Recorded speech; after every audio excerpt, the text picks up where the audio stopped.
प्रभु राम मुस्कुरा रहे हैं, शांत है। लखन, जो तुम कह रहे हो सत्य है। तुम ये सब कुछ कर सकते हो, धरती उलट पुलट तुम कर सकते हो, इसमें कोई संदेह नहीं है। मैं तेरे बल को बहुत अच्छी तरह से जानता हूं, पहचानता हूं, पर ये बल दिखाने का ये समय नहीं है।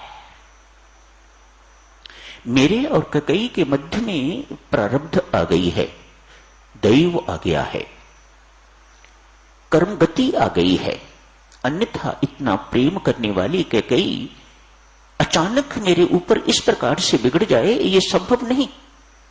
ये कैकेयी नहीं है, इसके ऊपर कोई दैवी कोप छाया हुआ है। अन्यथा इस प्रकार की घोषणा वह करती ना, इस प्रकार का व्यवहार मेरे साथ होता ना।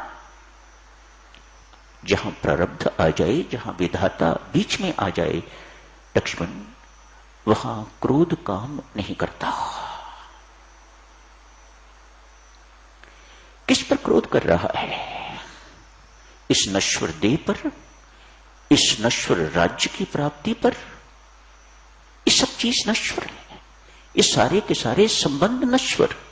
अध्यात्म रामायण में साधक चिर वर्णन आता है, भगवान श्री का प्रथम उपदेश लक्ष्मण को शुरू होता है।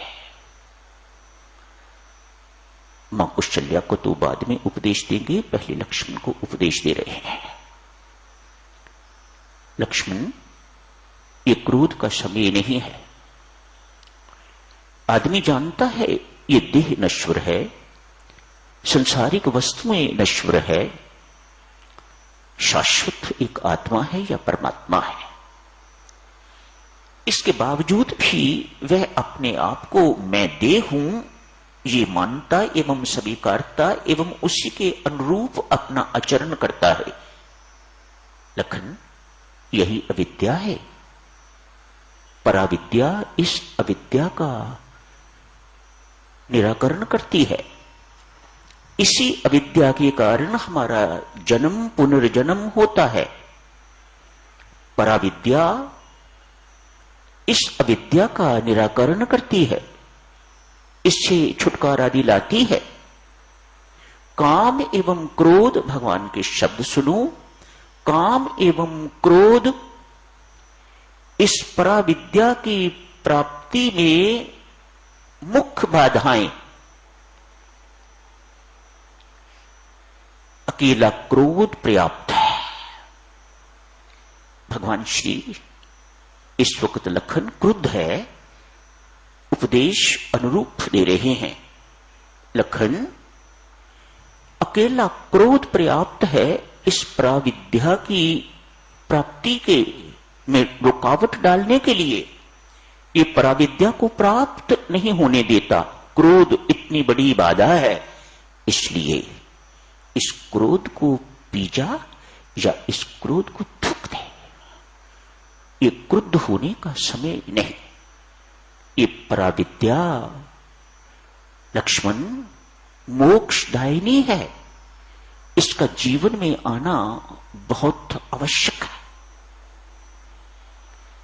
भगवान श्री लक्ष्मण को उपदेश देके शांत करते हैं।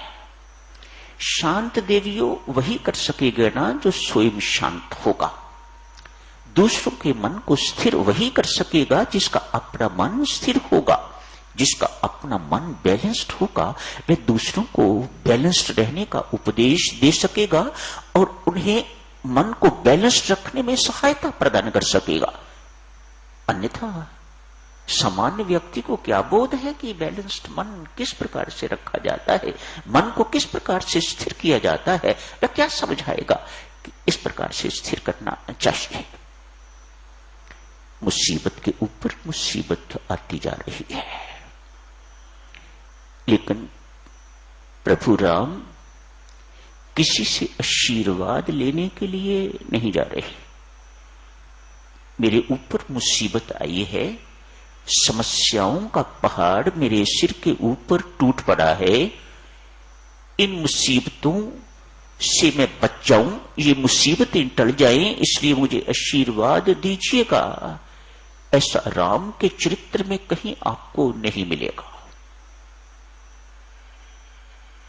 आपने अनेक बार रामायण जी का अध्ययन किया है, कहीं आपको नहीं मिलेगा। एक ही शब्द सुनाते हैं, एक ही शब्द में सारी रामायण जो है वह समाप्त की जा सकती है, कही जा सकती है, वर्णन की जा सकती है। राम अपने जीवन से यही सिखाते हैं, इन समस्याओं को रोका नहीं जा सकता। जिंदगी में सहन करना सीखो तो मेरी तरह सदा शांत बैलेंस्ड रहोगे। सुखी जीवन जीने की कला, शांत जीवन जीने की कला भगवान राम का चरित्र सिखाता है।